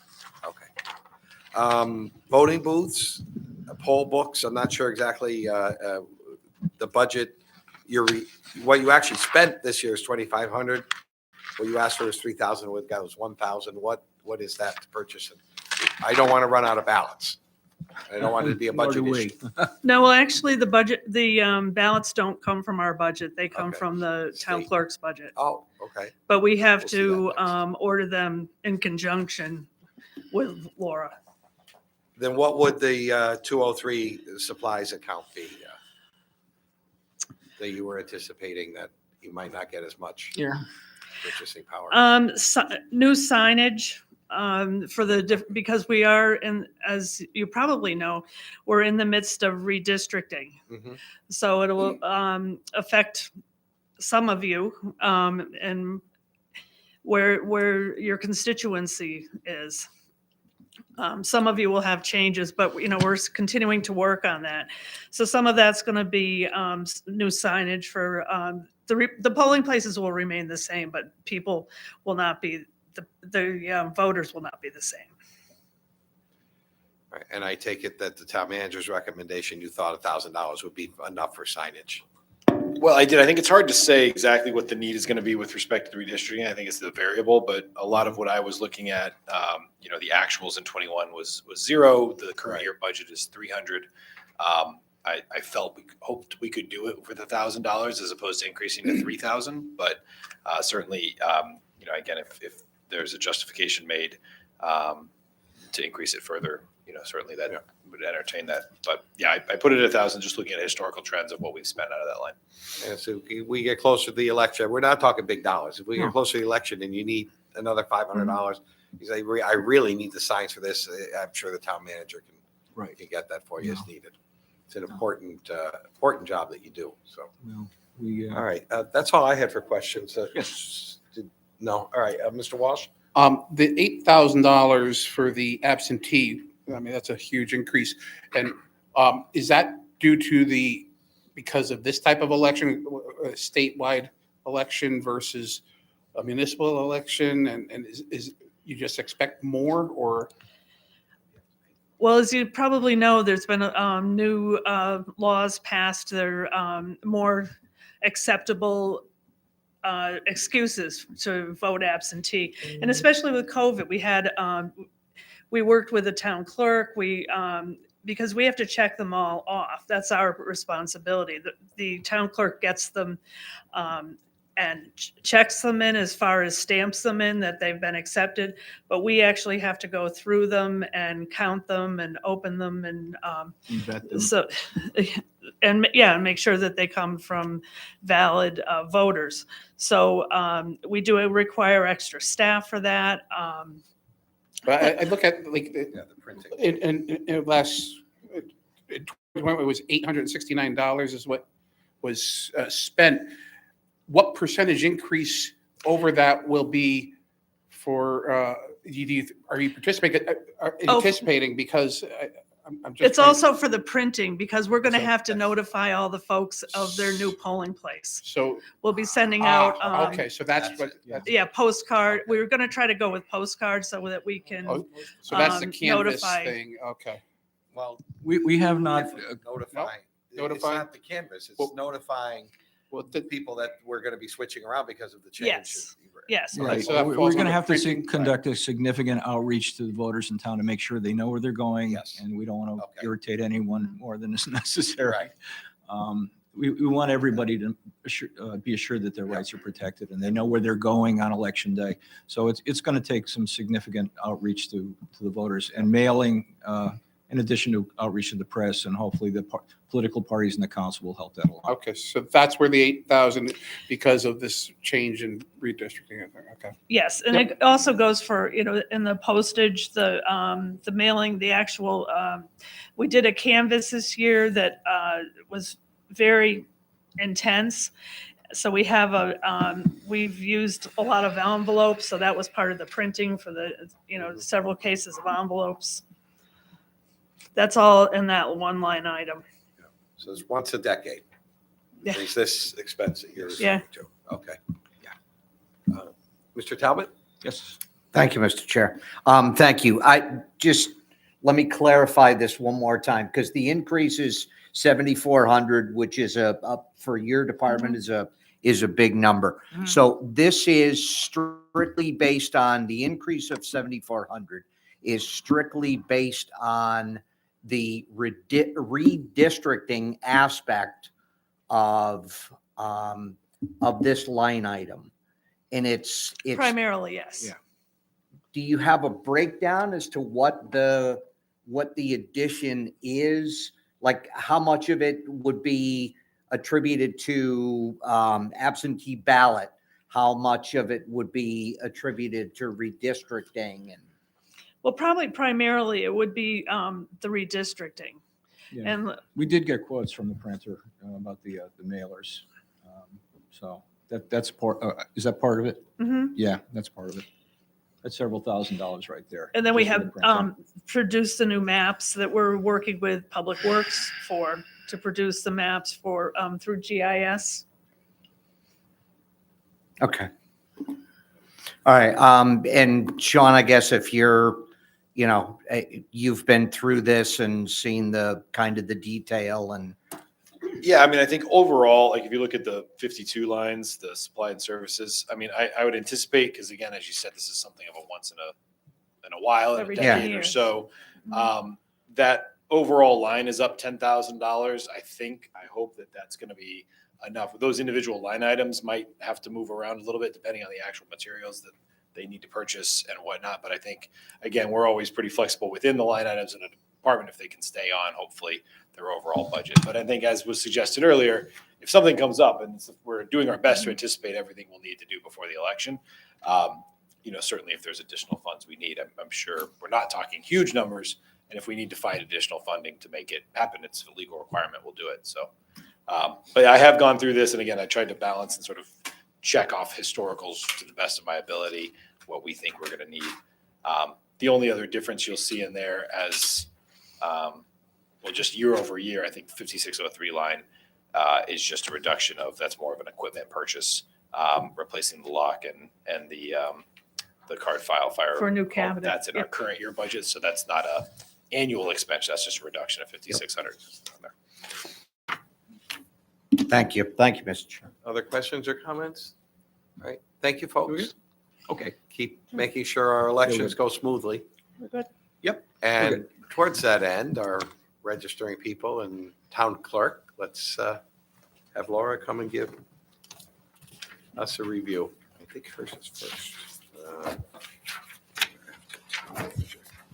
Good evening. Welcome. Hi, good evening. So glad to see you all in person. Page I'll 13. keep this short. So basically, our budget requests remain the same or close to last year. We're on page 15, by the way. In fact, was it from page 15? 15 is the details start, yeah. Yeah. So we are seeing an increase in overall revenue compared to last year, which was our highest revenue year to date. Revenue from copy fees increased sharply last year due to the increase in land records available online. Through the use of grant funds and special town clerk funds, we've uploaded hundreds of thousands of land record images to our system. And now the records can be searched online back to 1973. My goal is to have all of Cheshire's land records available online. The town conveyance tax revenue is up from last year, and recording fee revenue is slightly down, which means there are more property transfers and less mortgage refinancing. If property transfers remain strong, projections are on track for another high revenue year for our department. Currently, we're at 82% projected revenue for the year. Expenses for this year are under budget. Last year, the contracted services account went over due to the large increase in documents recorded on the land records. So my staff will be working closely with the elections department for the August 9th primary and the November 8th election. District boundary changes will be in place for the primary. And lastly, our department has been down one full-time staff member for the past 2 months. My deputy and I are successfully doing our best to keep the office running smoothly. Fortunately, special town clerk funds were appropriated last year for a temporary person. And during this challenging time, the temporary staff member has been an essential part of our office operations. So if you have any questions, I'll be happy to answer anything. The revenue projection that's on the other book, that's page 83, I believe, and it shows the estimated for this year is almost what actual was the year before. 595 actual fiscal year 21, 580 estimated for this year, so that's good. And you're lowering the expectation for the coming fiscal year, I guess, in expected revenue. I think we put it I'm at on page 700. 83 of the other book. Yeah, that's, I mean, it looks like in the performance measures, I think those are strictly dollars of conveyance taxes collected. Okay. The overall town clerk's, how on fire the housing market would remain, and also kind of what supply would be. We are, of course, still seeing prices staying very high. There's not an enormous amount of supply, but you know, as Laura suggested, we are still seeing revenues, and I think even just today we had another large one come in. Yeah, we did. And That's so great. I would say from when we printed these books, we're probably even trending higher than where we are now. We are. Okay, that's great. I think the estimate, I would not be shocked if we end up getting close to 900 again. and Okay. Maybe even higher. Yeah, I wouldn't doubt it. Good. Well, that's good. That makes it easier. All right. Any questions, council members? Budget first. It's pretty straightforward. Oh, Mr. Slocum? It's just to unstraighten it.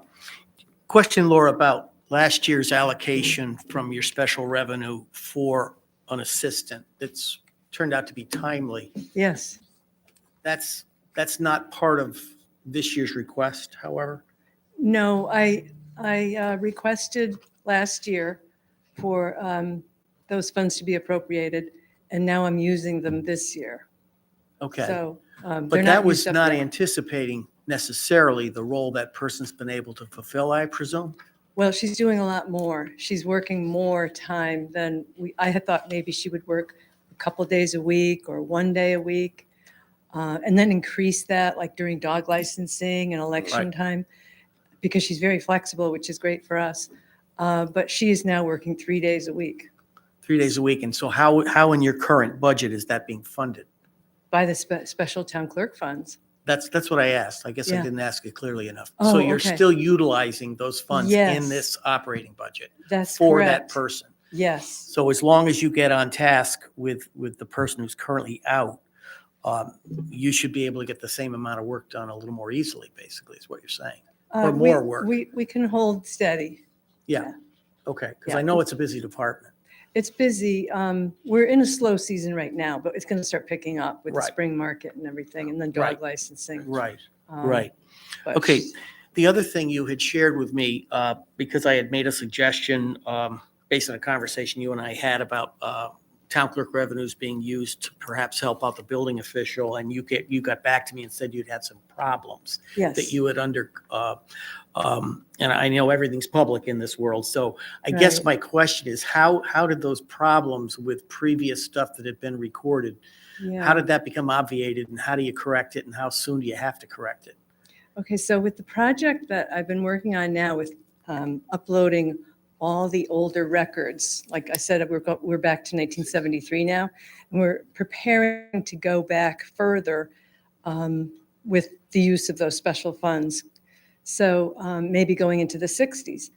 So we just found out IQS, our land record system records provider, they found out that there was film missing from the 1980s. And it's a requirement that we have all the records on film, and the film is locked in a vault, in a special vault somewhere. So we had to, they came right away and picked up those books. There were like 20 books from the 1980s, brought them to their facility, filmed them, processed the film, and then stored it in their vault, and then brought the books back. So that has been done. The other problem is from the 1960s. And we're thinking it was a problem back in the maybe 70s when I believe May Tabor was town clerk, and they switched from one records provider named COT to ACS. And there must have been a glitch in the system. And on the index on the computer, there are grantors missing, which the grantor would be the person selling the property. And on some documents, and on some of the indexing, the grantee is missing. It's like, it doesn't make any sense, but there's missing names on our index. And I really don't want to upload those images from the 1960s until all the information is complete. So I don't know how much that's going to cost to get that done. We thought about doing it ourselves, like re-indexing those documents. We're talking 39,000 documents. So it would be quite a job for us to do it, but IQS is looking into doing it for us. And I haven't gotten a price from them yet. And I know this is a lot of inside baseball. I assumed there was some patron who needed access to this that got messed up or something, but it's really No. not that. It's just stuff that happens. Yeah, and we've discovered it because we are going back into the records and, uploading them and making sure they're correct before we get them, the images uploaded to our system. We want Okay. everything right. Okay. Yeah. So that explains, and again, that'll just be limited by the amount of funds you really use for this, because this is outside of your budget. That's right. This is just the stuff you get back from the state revenue from dog collections and things like that, or whatever it might be. Yep. Okay. Yeah. Okay. Thank you for that. Thank you. Other questions, Mr. Velber? Thank you. Laura, could you go back and just explain what the current staffing that you have in your office? I know obviously there's two full-time and this one part-time person being paid by, or is there three full-time people? So there's myself Yep. and two full-time. So we're three there- full-time okay. people in the department. And then I have a temporary person, and she's being paid by the special town clerk funds, Okay, not town money. Thank you. I was just curious. I The thought, 3-day-a-week Yeah, person, the no, I person who's got working that. 3 days a week is off. I thought budget. she had said there were Yeah. only two full-time staff people in the office. In plus addition, this, Oh. but But now. Yeah. but Including right, me, but it's three. But there's three Right. full-time. Mhm. Okay, thank you. Yeah. I just wasn't sure if we were adding a person in the budget back in No, here. everything's staying the same. Okay, thank you. Okay. Yeah. Thank you. Yes, Mr. Talbot. Real quick, Laura, and thank you. In the overtime line, and maybe this is a Sean rather than a Laura, but Yeah. either one. So 21 actual, the overtime was $5,000. Right. It's expected that the overtime is going to be 1,500, but we're allocating 6,000. Right. What's the anticipation? We asked for 6,000 because we were using a lot of overtime when our staff was first caught. And election time, especially during the presidential election. Every election, we usually put in overtime, dog licensing also. But this year, we didn't use a lot for some reason. Of course, the municipal election wasn't really that taxing. And the dog licensing, we're not using overtime, we figure, because it's being done primarily online now. We have an online dog licensing system. And, we still do have to send the tag and the license out. So we have to do something, but it gets processed all online, which is really a huge help to us. So that is cutting down on the overtime as well. Thank you. Sean, that may be something we just want to put a sticky next to take a look at for next year and see what account for trending rather than, or actuals rather than anticipated. So, and the dog license thing is great, by the way, to do it online. So Yeah, it is good. Everybody loves it. thank you, Laura. Uh-huh. Thank you, Mr. Chair. Thank you. Other questions or comments? All right. Thank you, Laura. Oh, you're welcome. Appreciate your time and your hard work. Oh, thank you. I appreciate yours too. Thank you. All right. So our last department this evening, we are going to hear about social services. We are, unfortunately, Michelle Pickrell is not unavailable, but Arnett is going to pinch hit tonight. She had an emergency, and I know she would do justice to this because You she's will as well. much more eloquent than I am, but I am probably one of her biggest cheerleaders as well. Yeah. Yeah, no. No. Yeah. So the detail is on page 139. And then if you're looking in the plan book, performance measures on page 66, and I will try to make this brief so we can meet the magic 8 o'clock hour. Okay. Well, take the time that you need to do justice I will. to the Thank you. department. You'll be very close. We'll stop the clock if we need to. Okay. Because we were fortunate to have Michelle here a couple of weeks ago when she was received recognition for her Employee of the Year award, you had the opportunity to hear a little bit about what Michelle does and what her office does in the impact that COVID has had on their office. So the most significant impact has been in the area of mental health. Their counselors there's a waiting list. They're very busy. They're making referrals. There's a difficulty with referrals because there aren't enough practitioners out there. But the department is still managing. They're holding their own. And they're actually doing a good job. They're also working on expanding programming to impact this. Council also approved the ARPA funding for about $58,000 for the teen mental health first aid program, which is an incredibly successful program in addressing mental health. And we've also seen a corollary increase in crisis intervention. In the meantime, the department has continued their substance abuse and prevention and awareness programs, which is kind of also a corollary of the mental health crisis. Both youth services and senior services are working to return to the in-person program level before the pre-pandemic level. And they're still maintaining the basic needs assistance programs. Interestingly, those programs fortunately weren't dramatically impacted. So those needs did not increase as rapidly during COVID as we might have expected, but they're still being serviced. And you also mentioned when Michelle was here, by nature, what this department does and their successes is not always visible because some of it's supposed to be very quietly under the scenes.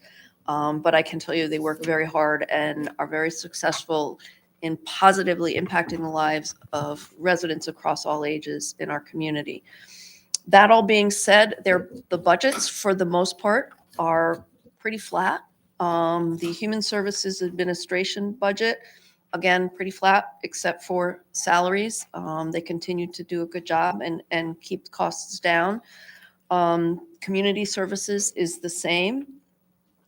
The senior services is the same, except there is an increase in salary accounts. The council had upgraded a position for transportation because of the need. The support for transportation is significant. In your book, it tells you the number. I think there are 3,900 transports. So now they have someone to help with that has more time to spend organizing that, scheduling that, following up with issues. And she's also requested an additional part-time van driver to help with that schedule and meet the demand. And then the senior services programs, there was a request for a tech upgrade. They wanted to spend some money upgrading their AV systems so that they have their large room has the ability to have presentations and that kind of thing. And that is still going to happen, but it's going to come out of gift account money. So while that item was cut, the equipment is still going to be available to them. And then the Youth and Human Services Committee is static as well.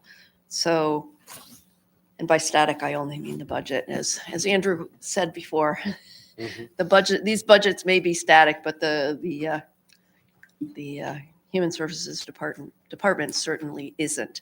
And I also promised Michelle that any questions that you had that I couldn't answer, I would let her know right away and we would get back to you in writing and we could present it at the next meeting as well. All right. So I will attempt to answer any questions or at least write the questions down. Basically, the request is flat, other than for salaries for both the increased contractual and the increase that we already approved as the council for the Exactly. transportation coordinator, the extra 5 hours to bridge that gap at the end of the day so the bus isn't lost in New Haven, doesn't know where to go next. So I heard your personnel committee meeting. That's true. So basically, I would be nervous about that, to be honest with you, that it's only flat, except we approved a $50,000 grant money to help Yes. enhance the services that are here just last month using some of the federal funds. And So we got a I'm- few more hours. Right, because I would be disappointed knowing that this is an area of focus in our overall community because of COVID. I think the fact that we've got some extra counseling that's going to be done and do it in conjunction with the schools for that age group, but also have it available for others. I'm more comfortable than I would have. And Michelle is prepared and her staff, they're prepared. If it becomes overwhelming, Michelle, being Michelle, has the plan Yes. as to what she would request and how she would respond and how she would take care of that. So if it comes to that, she's ready to act and you'll be the first to know. She's not afraid to advocate for what's She is needed, not. and we have all listened well. So good. Yeah. Okay, that's my only comments. Are there questions or other? No, any? Okay, I see two. With Don and then the mayor. I guess we'll close this out. Just had one quick, and it might be Sean. I see that, I mean, for gas and oil, I know you dropped the amount of requested. We lock into a set price for the town vehicles, correct, at a certain time? And Well, we lock into long-term, you're talking about gas and diesel. Yeah. We do, they're on alternating cycles. So some we have from January through December pricing. So we'll have 6 months of this budget locked in, if you will, and then we're subject to whatever we're able to So renew we at. locked So we in can't already for predict- January. Right, yeah, we have some favorable pricing, actually, what we were able to lock in for and I can't remember right now if it's gas or diesel, they all, one is on the fiscal year, one sort of on a calendar year.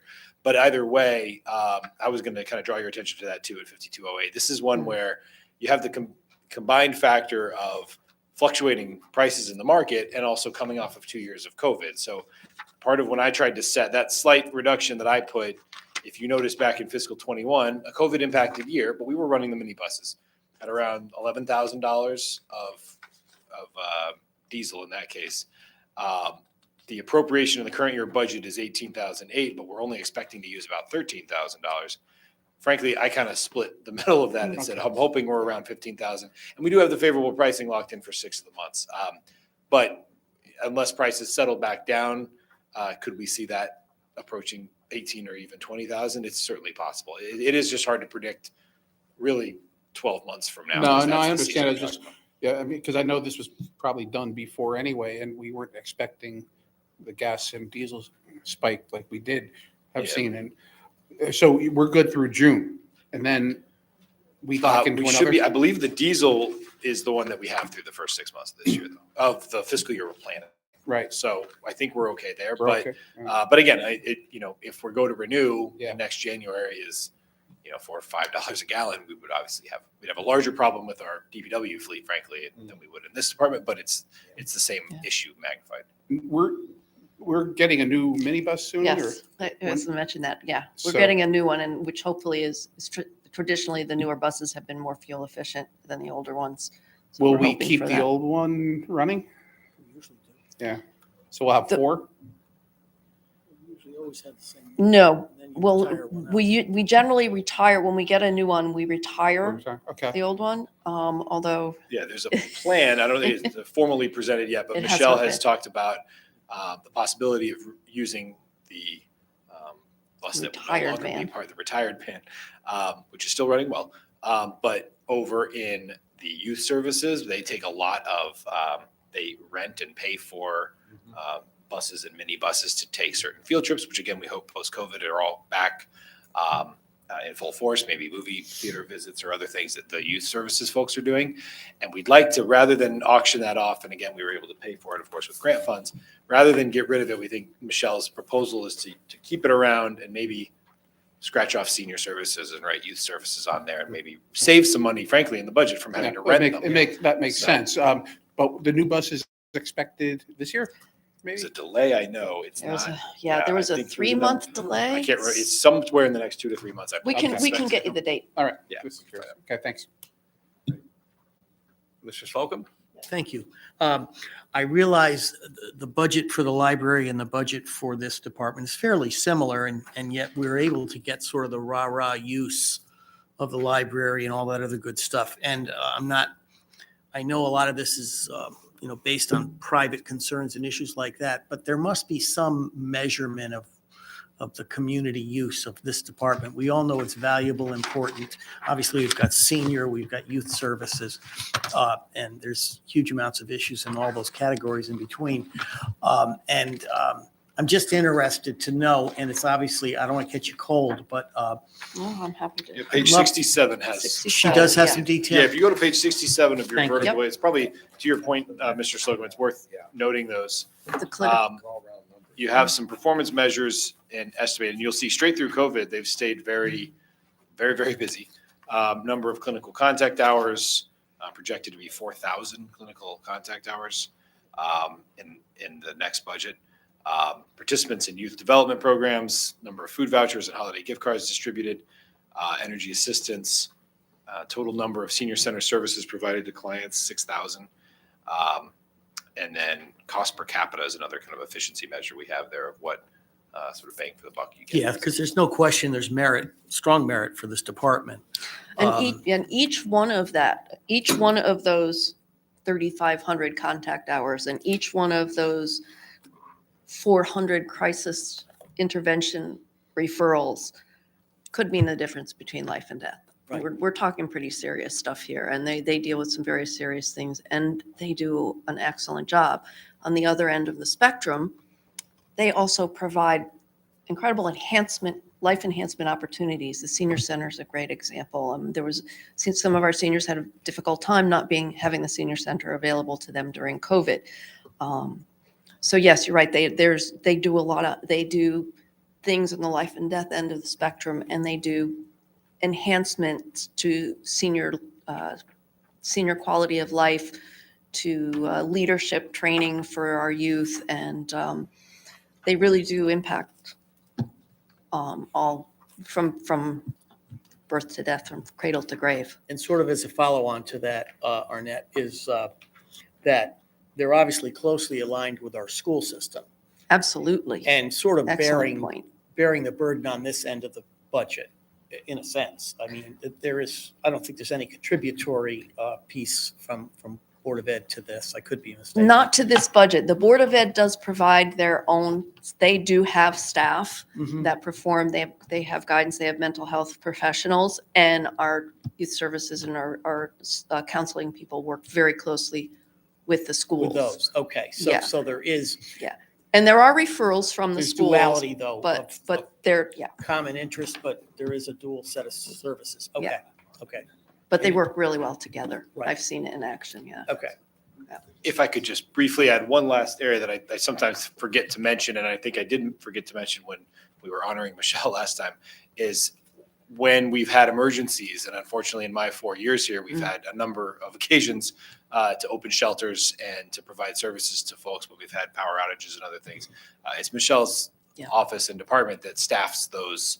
When we opened up Highland after Storm Isaias, they were there taking temperature checks and also checking people in and telling them the rules and staffing sometimes those 12 and 14-hour operations as we've had those shelters. So just another angle when you think you've mentioned them all, they also help out in emergency management. So again, very busy department. Yeah.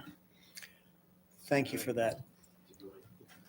I just had one last question, because the revenue stream for social services, I was trying to find. 107. Yeah, it's 107. Upright. But it's broken down by senior services, youth services, youth activities. Is that, I mean, because I know that they do get a lot of private funding. Their gift account, their donations go to their gift Their account. gift account, so that goes into their gift account. Mhm. And if you go to page 66 in the performance measures, you can see under the budget summary, there's other funds managed. The grants, gifts, and other funding sources, you can see it's $125,000, $925. Michelle is also her staff is very good at getting grant money, but so a lot of that is supported by grants and by the gift account, and the gift account money is used for direct services to our residents. I think for the public, that's important to know too, that Yes. there's a lot of grants and gifts coming into this department.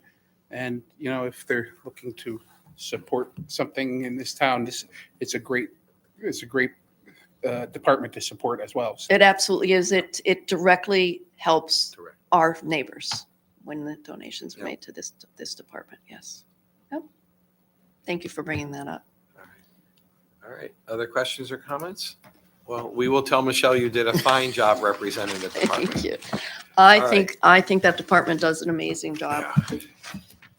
Very All right, proud so of them. to prepare for next week, in case you all want to do some homework, you've seen the schedule. We have Tuesday night, we'll have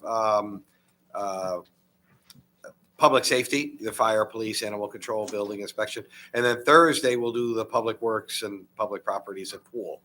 And then the following week, we'll have education. And the next two, because they're just departments, it's not full council with public hearings, are Zoom meetings. So you can be wherever you are and doing the meeting. All right. I'll hand it back to you to adjourn the meeting. Ball's in my court for the fun part. Yeah. All those in favor of an adjournment? Aye. Aye. Motion Yeah. carries. That's what I say a lot. All right. I did. on. I did it. Yeah. 1 second.